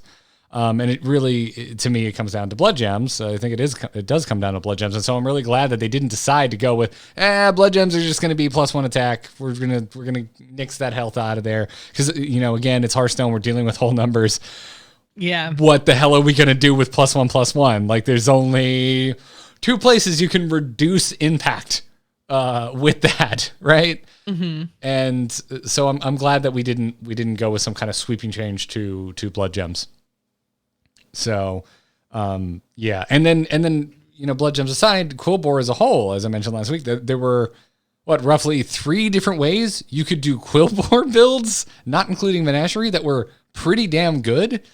That's incredible. I think that's a really good accomplishment. And I hope that not only future major additions to Battlegrounds can kind of live up to that standard, but also we can work at improving the existing kind of suite of minion types to get them up to that level, because it's really interesting. I really like that about it, and I've never had more fun. I think as I did in this opening week with Quillbores compared to say Pirates or Elementals, any of these major minion type additions in the past, because it felt like there was kind of one way to build Pirates when they came out. In fact, they just were just unimpactful. And the same went for Elementals, and I'm forgetting Dragons. Thank you, chat room. Dragons is the other one. It felt like there was really only one way to build them effectively when they first released. But there is going to be an inherent homogenization, I think, of the Battlegrounds meta upon the release of a new minion type, because they are going to be in every single lobby. And when I think about the history of all of those different types of major releases that we had, Quillbore stands heads and toes above the rest, I think, in terms of how successful it was, how interesting it was and still is to draft. So yeah, I don't know. I just kind of want to gush about Quillbores, and I think I said my piece. Well, I think chat room is bringing up an interesting point. Basically talking about how the introduction of these new minion types is kind of shining a spotlight on some of the different minion types that we've had since kind of the inception of Battlegrounds, and it brings up an interesting question or thought piece.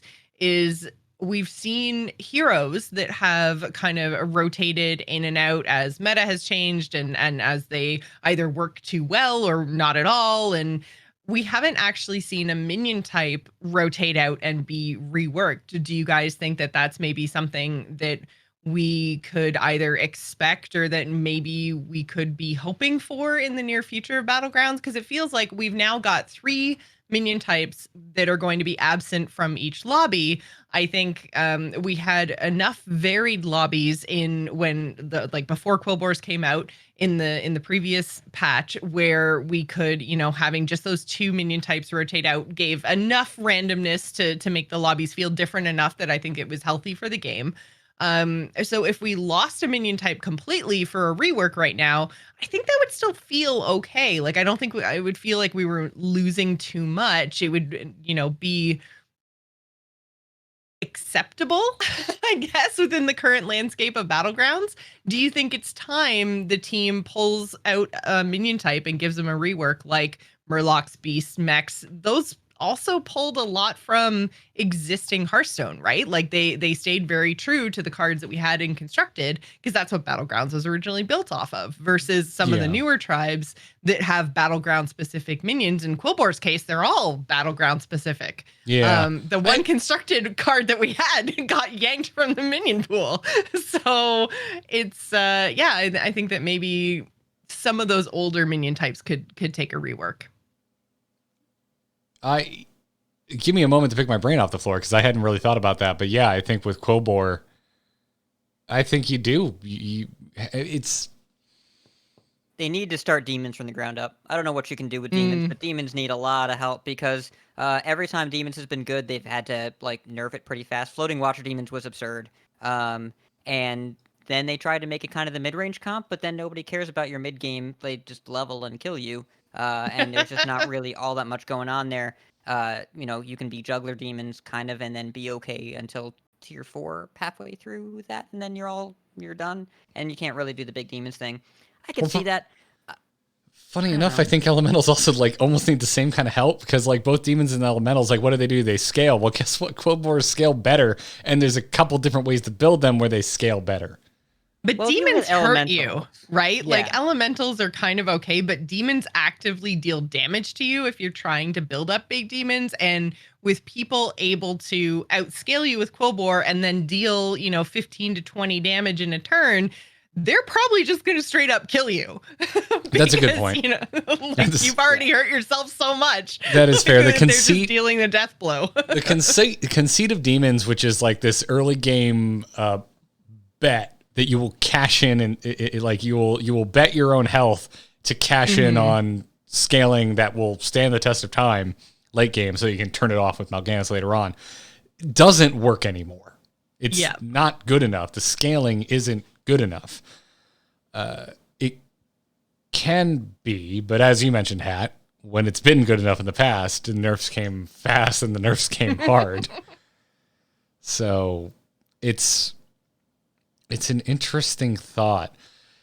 I don't know that I want every single minion type to be as flexible or have as many compositional pathways that can head down as Quillbore. I think to a certain degree, I think Murloc might be an impossible task. Well, to a certain degree, and also, if Quillbores are this flexible, they just need to get worse because you need to make it on par with other minions. It's the best thing to do with Quillbores right now, I think, is just be menagerie with mostly Quillbores of you just get Agam, Thorn Curse, and Flat Tusk, and then whatever else you have, it doesn't matter. It's way better than Lightfang. You can just play whatever you want and then just buff a million times. And I like Blood Gems because more game actions is more fun than less game actions, regardless of how overflowing my hand gets when I try and do Hogger and Flat Tusk. You can't do that. You can try and keep up. I'm not very good at it, but I enjoy the attempt. But Quillbores are still just really strong. They didn't nerf Bristleback, which is still a crazy card that reminds me of Holy Mackerel, if you remember that one way back in the day. But I don't know, this patch is interesting because you think about dragons were bad when they were first launched. Really, really bad. And that was the patch where Holy Mackerel came in, and then we just put poison on that thing and got 2 of them, and like that was the end of the game. And then pirates have never been good, I think. Pirates have been bad since they launched. They buffed them like 4 times, and they're still like questionable, except for Eliza. Exodia. People felt like they were Exodia super pirates. powerful when they came out, but they really weren't. They were at the bottom of HS replay the whole time. They're like Pirate Exodia is still a thing. Eliza's really good now. And like it's been interesting as well. Pirates came out without an amalgam in the format.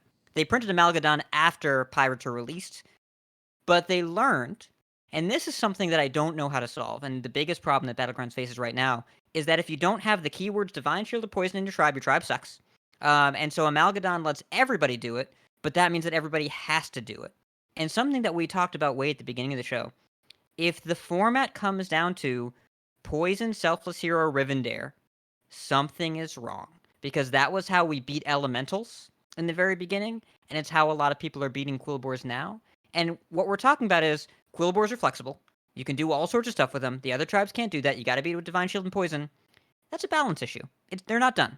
And they know they're not done. We know they're not done. They're still really strong. I think that you can scale if you are the one person in the lobby that hits Caligos or hits Little Rag or hits Nomi early, and everyone else is trying to fight over Quillboars and they don't notice what you're doing. Or it can still do that with Murlocs too, and I've lost to that person a bunch of times, especially if they get Jandis or Maiev. But that shouldn't be how the format goes, and that means that when it goes to Quillboar or not in every lobby, then I'm curious to see how the format plays out and how different lobbies play out. But I think Quillboars are still not reined in quite enough, because if they can still do this well after 9 cards are nerfed, and everybody is forcing them in every lobby, they're still just a little too good. So we just bring them back a little, and that's okay. And it might be the blood gem mechanic, or it might be the stats of the Quillboars themselves again, or what they do. You can make these cards bad if you try, and they don't want them to be bad, and I don't want them to be bad, because I agree with Garrett. Quillboars are fun, but they can't be the best thing to do when everyone is trying to do them, and they can't, if they are that good at withstanding 4 or 5 people in the lobby trying the same strategy, and you will still win with that strategy, rein them in. I don't think we're there anymore with Quillboar. I think we were at launch. It seems like the other minion types are starting to regain their ground. I've had success with beasts, and I have seen other people have success with beasts, which is but I look at the think popularity noteworthy. rates. We have HS replay up on the screen, and this is the thing about stats that's really important to note. Dragons is first place with an average finish of 4.16, but the popularity is only 5.8%. It doesn't show you how many people died before they pivoted Dragons. These are the people that tripled into Cali and won. And so that means if you didn't triple into Cali, you're not Dragons and you're not counted in this percentage. Excuse me, sir. The typical final board is showing 2 non-golden Calis, not a triple Cali. So no, you triple into Cali. You don't triple a Cali. Oh, okay. Yeah. Sorry. But My mistake. Yeah, that's. And then you pivot. Yes. Yeah. I find popularity is misunderstood pretty frequently, right? Like a lot of people look at that and go, "Oh, only almost 6% of the player base, so top 20%, which is MMR 5,000 plus, are going for Dragon." No. That means it's like less than 6% of the population were lucky enough to find Caligos and make an end game Dragon board that was even had the hope of winning. Well, and the other asterisk that you have to put next to popularity, especially right after a minion type launches, is that Quillboar are in every lobby, so they can be picked and they can win every lobby. Not all the other, and I guess Menagerie too has that same sort of asterisk next to it, because you can build a Menagerie build in every lobby. You can't do that with the other minion types. So I do feel like those popularity stats are going to be a little bit skewed right now because of those reasons. Just it is always there, so it always has a chance to win. But yeah, I think that I had another point. Oh, what was it going to be? Oh, I know what it was. It was going to be about blood gems again, which I know I feel like I'm harping on it a little bit, but I do feel like probably at least in my experience, the biggest problem with blood gems that kind of feeds into what Hat was saying, where multiple people in a lobby, 4, sometimes 5, can force this same Quillbore / blood gems, or blood gems can make other things bigger and can make things good, is that a lot of the blood gem generators are like, there's 3 of them that I can think of off the top of my head that are battle cries give you a blood gem and then you throw it back in the pool and then somebody else can get it and they're throwing theirs back in the pool. There's the one that you can play and sell and get 2. There's the one that you play and it gives you 1, and then there's one that you play and it gives you 1, but also death rattles if it stays on your board. So that's a lot of things that are getting, and kind of the reason why Elementals was able to be played by so many people as well. You want to cycle your Elementals too, and Quillbores with the blood gems have that kind of cycle mechanic that means they're going to be more available in the pool. They're not like meant to be played on your board and stay on your board. So they don't get like sucked out of the pool. Yeah, I mean, you're not wrong. And this is why I guess maybe if I'm going to focus conversation on anything for the, when I'm talking about, let's shore up some of the other minion types so that they have more than one avenue to an endgame board, I'm going to focus on beasts. Because beasts, we used to go down the mama bear route. And that had a similar play style. Because at a certain point, you're like, well, shit, I found my mama bear. I guess I need to throw my beast back and hope I find them again so that I can get the mama bear buff back on them so they're actually worth still being on my board. Mama bear ain't cutting it anymore, but then you had one more, mini type in the pool that had that kind of play. And I think that's something that's really unique. And I don't think it's inherently bad. I think it's really interesting and it's really cool design to have a draft game like Battlegrounds incentivize you to get permanent value from something you're not keeping. And that's what blood gems allows. And the elemental example you gave as well. Beast, not so much, because you're throwing it back, hope you can find it again so that you can then keep it on your board again, but now with a larger return on your investment because you're getting the buffs from Mama Bear. It's all just, I don't know. You can't tell. I find this fascinating. It's a hard problem to solve for sure. I just think it's one more factor that's making it so that more than other minion types, you can kind of force down that blood gem route because you can get 1 or 2 that involve you playing blood gems on them, and then there's lots of and plus they're all low tier, right? So it's easier to find them. There's more in the pool. They keep getting thrown back in the pool, so you have this constant like cycling generation that can be sent around to, different players in the pool who all might have only found 1 or 2 things that you want to, that get a benefit, 1 or 2 Quillbores that get a benefit from playing a blood gem on them. But, that's all you need if you can constantly create the thing that they need. Buff demons, buff mechs. I like where Murlocs are at. Because I feel like the second Murlocs can scale to even close to anyone else, it's like they're going to start winning. If they start value trading them, they got poisonous. It's the end of days all over again. They may as well have Divine Shield if they survive one attack with poisonous. Make a Divine Shield pirate and call it Holy Diver in honor of Ronnie James Dio. Dio? I know Dio, but not well enough to understand the very specific reference. Holy Diver is a notable. It's all of you boomers out there in the chat. You all know what I'm talking about. Yes, too young to get a reference. Most of my Dio knowledge is solely comes from Tenacious D songs. So I saw Dio. He played Motorhead opened the show, then Dio was second, and then Iron Maiden was the headliner. You didn't have to flex that hard. It was a while I was ago. like, up until you said Iron Maiden and show, I still didn't know exactly what we were talking about. Like, could have been a car, could have been a band, could have been a movie, could have been an actor. I can tell you for sure, Josh, I will never bring up cars in a way that makes any sense to anybody. And the one time Garrett wasn't on the show, I pretended to be him by talking about Honda Supras, which I've been informed afterwards are not a thing.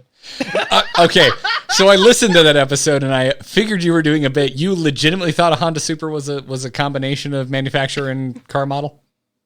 I knew that they were both car words, so I put them together to be funny. You were so close. You at least got a Japanese manufacturer with a Japanese model, but you got the wrong. Yeah.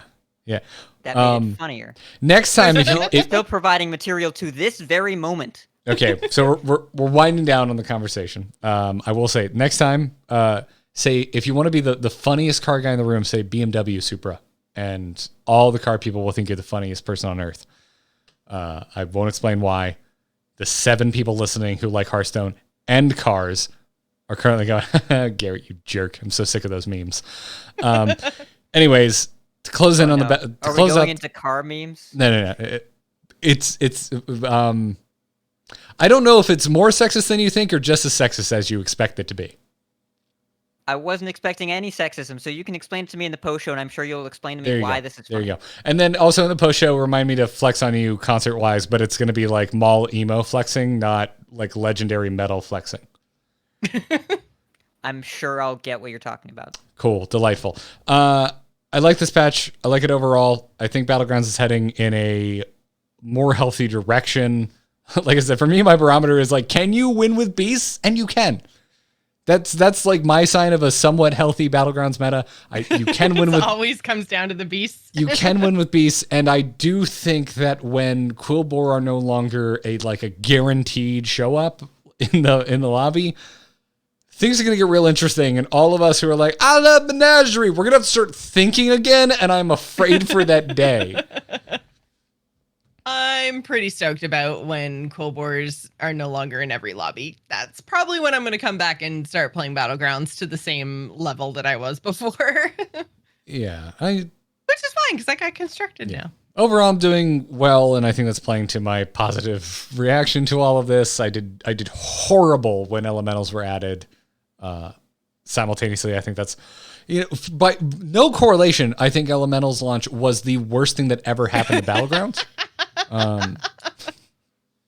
Yeah, no correlation there whatsoever. I do think it's correlated. Nothing to be learned from that. I do think it's correlated between elementals launching and the amount of damn time it took for them to do anything about how overpowered they were. That is my serious crumble. Whatever. It is what it is.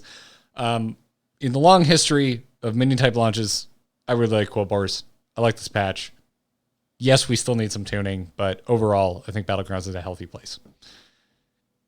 Yeah, I'd rather aim for this. Like, when it was Pirates, and we kept trying to play Pirates, and then every time we play Pirates, and we just die in 8th and be like, well, I just want to play Pirates. I'd rather not that, and I'd rather, so we can play this, and we can have fun, and then sometimes we lose, but usually we win, and then they rein it in a week later, and it's like, okay.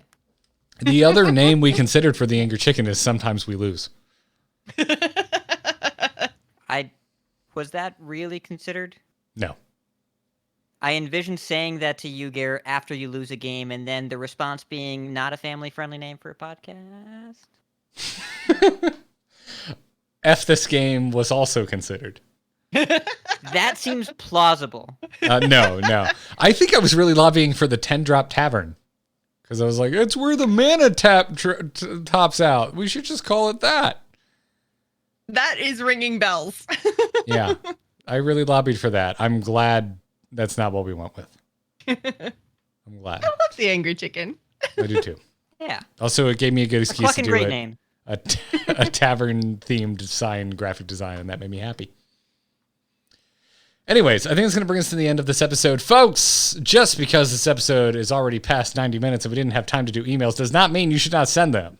Send them into tacpodcast@gmail.com. And if you're a patron, you can skip the inbox entirely and just drop us a message right there in the Discord.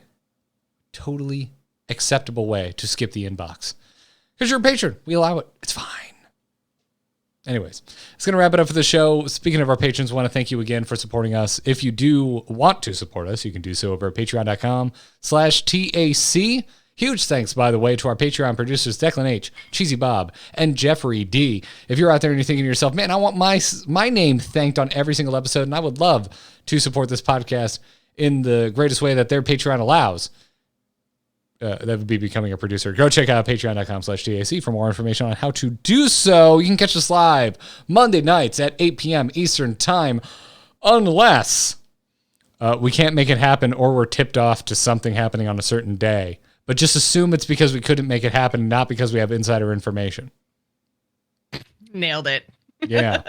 But before we go, Jocelyn, I almost said Moffat. Jesus, I haven't made that mistake in a while. Carney, when you are not doing the Angry Chicken, where can people find you?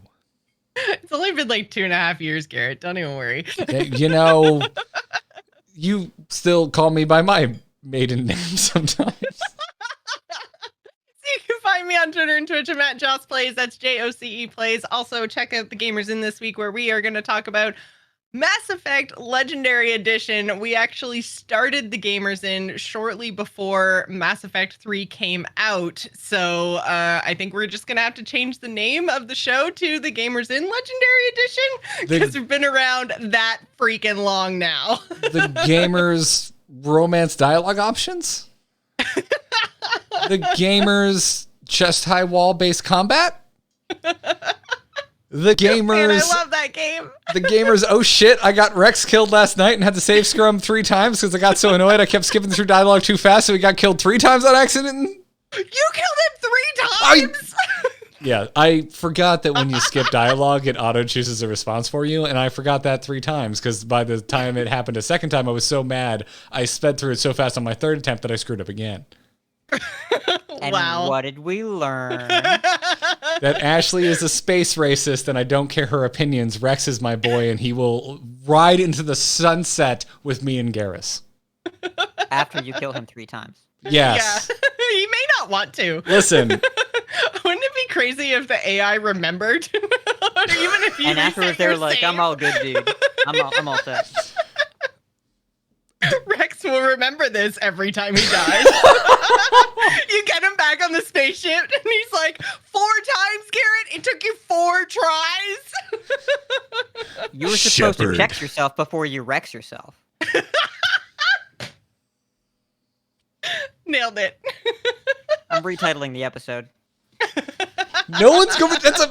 No one listens to this part. I am drawing the A. It's the end of the episode. No one's hearing it. B.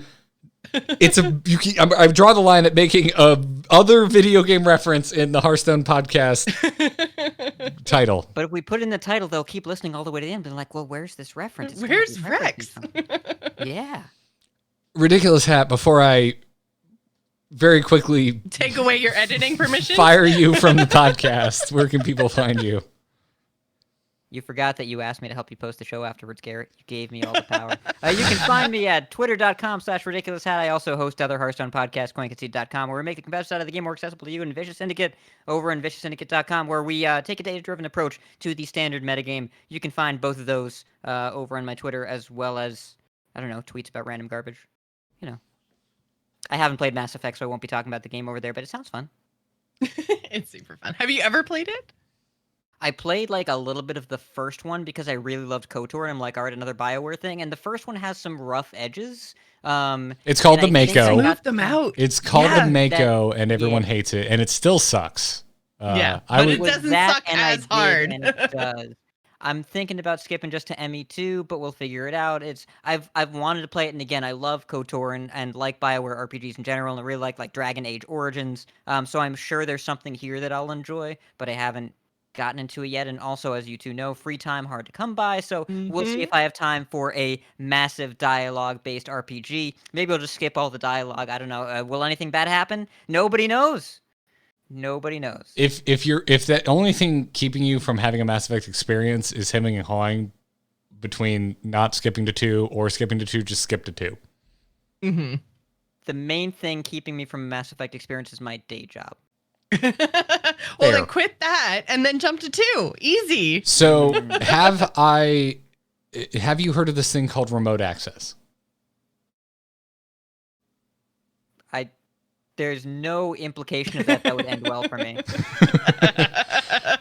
Didn't realize your boss was a listener, but there you go. Hat's boss. Never. Never. I'm the boss. Oh. Well, then what's stopping you? Boss. What's stopping you? There's nothing stopping you. It has a pause button. You're fine. You can pause Mass Effect. You're good. Folks, I can be found giving terrible professional work advice on Twitter at GarrettArt. This podcast and every single other one that I produce can be found at amove.tv. I would like to direct you to another program that I record called Into the Nexus. It's a podcast about Heroes of the Storm. You may be thinking to yourself, Heroes of the Storm, I thought that was a dead game. I would like to inform you that a massive patch hit the PTR yesterday, which means it's official. Heroes of the Storm has more updates in 2021 than World of Warcraft and Overwatch combined. So go listen to Into the Nexus, the podcast about Blizzard Entertainment's second most living game. Oh my God. Did they finally end the Christmas event in HOTS? It will be ending once the PTR patch goes live. By the way, it's an Overwatch event, so Heroes of the Storm has more new Overwatch content than Overwatch. Shots fired. Miss you, Jeff. Bring on Overwatch's expansion. I mean Overwatch 2. Sorry, I'm being cheeky. It's the end of the show. We were just making all sorts of friends in Blizzard today, weren't we? I gave up applying for jobs there years ago. That's going to do it. Please return our interview requests in the future. Thanks. I never hear back when Heroes of the Storm is anywhere in the body of my email requests. So that's going to wrap it up for this episode of The Angry Chicken. Until next time, job's done. Job's done. Jobs